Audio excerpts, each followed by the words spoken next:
The sin entered the world through Adam and Eve. Diya sa Old Testament, it is divided into three events. Human disobedience. God pronounces judgment, and Adam and Eve are sent out of the Garden of Eden. There is an obedience na naitabo, and there is God who pronounced judgment. Unsa man tong naitabo? They disobey God. Then after they disobey God, unsa ilang gihimo? Unsa isulti sa Ginoo sa ila? Ikaw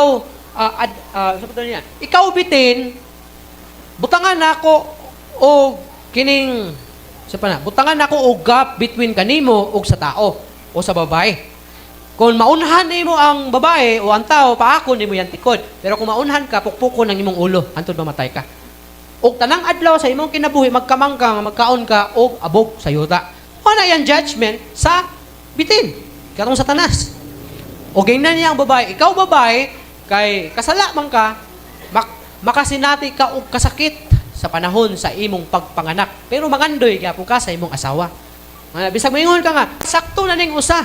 May imong usa naabot og 20 ka buok. Ha? Part na siya sa judgment sa Ginoo. Although sakit siya sa pagpanganak, pero mangandoy ka gyapon sa imong bana.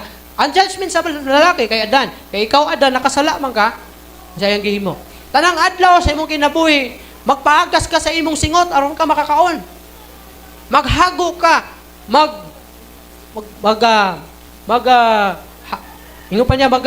umaka. Oh.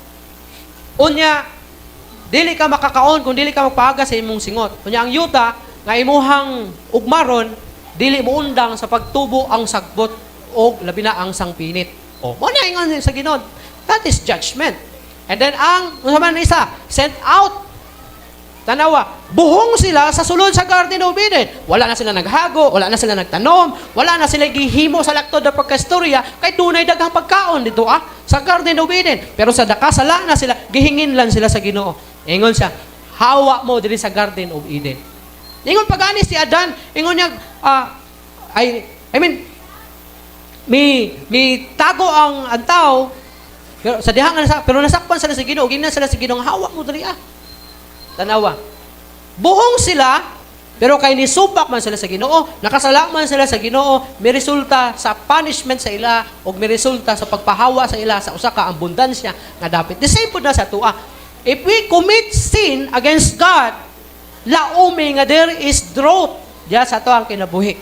Kapit-os sa kinabuhi. Nabisa kung saon nato paningkamot, nabisa kung saon nato og ugmad sa kinabuhi, walay improvement. Tungod kay, wala man ka maghinunson sa imong sala. Nakasala ka, pero wala man lang ka maghinunson. Wala man lang ka mo talikod, umubiya, niya na sala. Mo na bisag unsaon nato paningkamot, wala gyud mahimo. Kay hinginlan gyud ka sa Ginoo. Sama aning mga tawhana, gihinginlan sila sa Ginoo gikan sa usa ka abundansya nga klase unta sa kinabuhi.